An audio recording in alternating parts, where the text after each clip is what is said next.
I'm here with Leon Edwards ahead of UFC 304. Leon, how you feeling? How's the body? I'm feeling good. Body feels good. I'm just getting the weight down now and ready for Saturday night. Now, you're going up against Belal Muhammad. With Kamaru Usman, you had to watch out for his striking. With Colby Covington, you had to be mindful of his elite wrestling. With Belal Muhammad being an expert at winning by decision, have you been preparing for the decision victories?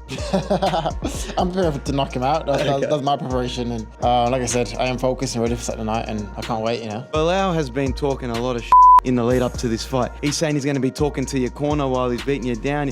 He says he wants to throw the mouth guard at you when the fight's finished, doesn't want to shake your hand. Is he being a bit cocky? He's been a bit weird, if you ask me. I don't know, he's a bit deluded at the moment. I don't know what's gotten into him, but he's just talking a lot of random nonsense that he's never done in his whole career. But all of a sudden, at age 36 and for 4 years and do all this. And do you think it's probably a little bit put on, all this trash talk? Yeah, he's just trying to talk himself into the fight, right? And fair play to the man. That's what he needs to do to get in there and compete, then fair play. Joe Rogan recently credited Islam and Khabib's team for leveling up Belal's game. Do you think Belal's improved in the UFC, especially since you last fought him? I believe so. He's improved a little bit, but not enough. The same patterns that he had before, he still got them, and I'll show that against Saturday night. With Islam eyeing double champ, he's repeatedly said he wants to eventually come up. Do you think this fight eventually happens? Maybe, Yeah. If we both keep winning and both keep dominating our divisions, then probably, My aim is to go up and try to get that second battle as well at middleweight, and so let's see what he will come first, With this fight and Khabib's team involvement, are you using this fight to send a message to Islam at all? Oh no, I'm using this fight to send a message to myself, to prove, to prove to myself that I am the best in the world, and that's it. We usually see Donald Trump make the walkout in America. Do you think we'll ever see the royal family make the walkout here in the UK?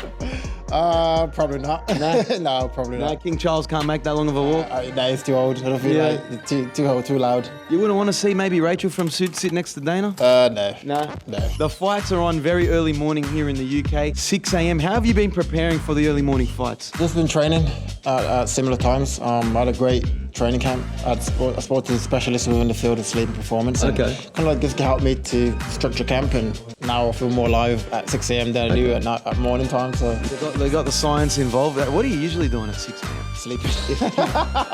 Fast asleep. Yeah, fast asleep. 100%. Yeah. You're in the main event. How do you see the fight playing out? I see me just carrying on from round one, from the first fight, and just getting the finish. That is my main goal for this fight, and I believe I'll do that. You have a round you want to get it done in, or you just want to get the win? Round three. Round three? Definitely, yeah. I've seen you critique Belal Muhammad's fashion recently, but I want to ask you, whose head would you rather have? Belal Muhammad or Dracus du Plessis after fighting Sean Strickland? Dracus du Plessis? 100%. Yeah, I agree with you. At least he's going to heal, Yeah. That's his in for life. No, the South African dreams.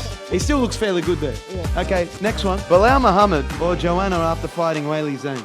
I feel like all these people heal, so I'll go Duran. 100%. Even if they didn't heal? Yeah, I'll go Duran. Okay, you're going with Joanna. Okay. Belal Muhammad or Mike Perry? Ooh. I'll go Mike Perry. That's Mike Perry with a broken nose. Now, I will say, Mike Perry still looks good. Yeah, 100%. I mean, I don't have the best nose myself, but I'd personally like Mike Perry's nose. Usman's come out and said that he's eyeing 4 opponents for his next fight. There's a huge chance that it comes down to one of these guys. As the champ, who would you like to see Usman fight next? I feel like Ian or Shafkat would be a good one. Yeah. He's obviously on a path back to the title. What makes most sense for Usman right now? Beat one of them two guys, right? They're both also on the similar journey. Maybe beat one of them guys, probably get another number 4. Now, the Olympics are on over in Paris. If you had to pick one Olympic sport, not boxing or wrestling, which Olympic sport do you think you could win gold in? Javelin. Javelin? Yeah, when I was in school, I used to throw javelins. I feel like I'm good at javelin. You got an arm? Or 100 meters. Yeah, you're somewhat Jamaican, aren't you? It's in your blood. Okay, racist. No. They're very quick.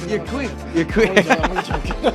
Conor McGregor recently dropped out of his main event with a pinky toe injury. If you had a pinky toe injury, Leon, would you drop out of a fight? I don't know. Depends on what my paycheck was. Oh, definitely. On social media, David Goggins recently came out against Sean Strickland. Because this is your opportunity to show the world that you can me up. Do you think he's a bit delusional as well? How would David Goggins go in the octagon? What, against Sean Strickland? Yeah. In a fight or Hell Week? Fight. Oh, well, obviously Strickland is going to win, right? But Hell Week, I go with David. Under a minute, Sean Strickland knocks him out? Longer than that. Okay. I feel like it's tough enough to withstand longer than a minute. Now, we saw the UFC fighting documentary, gave us a backstage look into behind the scenes in the UFC. I don't know if you've spoken to your manager, but who's harder to negotiate with, Dana White or Hunter Campbell? Hunter loves me, so probably, I don't know, probably Dana.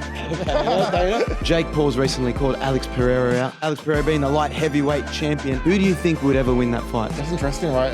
Probably Alex. Yeah. Yeah, definitely. I feel like Jake has beat all like washed up guys. MMA fighters. Yeah, washed up. So is Alex the MMA fighter, right? Yeah. But I think he's got the skills, the size, and the power to beat him, you know? Former glory kickboxer. Do you think it's time someone in MMA shuts Jake Paul up? Yeah, 100%. You keep picking all out of the retired guys, though, you know, so it is what it is. How do you think you'd go against him? I believe I'll beat him. Yeah? Yeah, 100%. I'm a fantastic boxer, so I'll beat him 100%. Now, we are in Manchester. If you had to choose between Manchester United and Manchester City, who are you taking? I'll go United. United? Yeah, United. United. Tell me a bit of history. Yeah, I got United for Okay. sure. Now, speaking of soccer, the last time I spoke to you, we talked about how bad of a goalie you were. You didn't have a clean sheet at all. You were letting in a lot of goals. I let a lot of goals there. Okay, one or two. Recently, you've kicked the ball straight into a basketball net. The reason I winning goal because I didn't want to get injured. Okay, You know what I mean? okay. Because I had a fight coming up for I'm not going to go out there and get injured. So But if you're up as a striker or a midfielder, you'd do better. yeah, 100%. I'm way better. I still want to get injured. But yeah, Okay. definitely. Fair enough.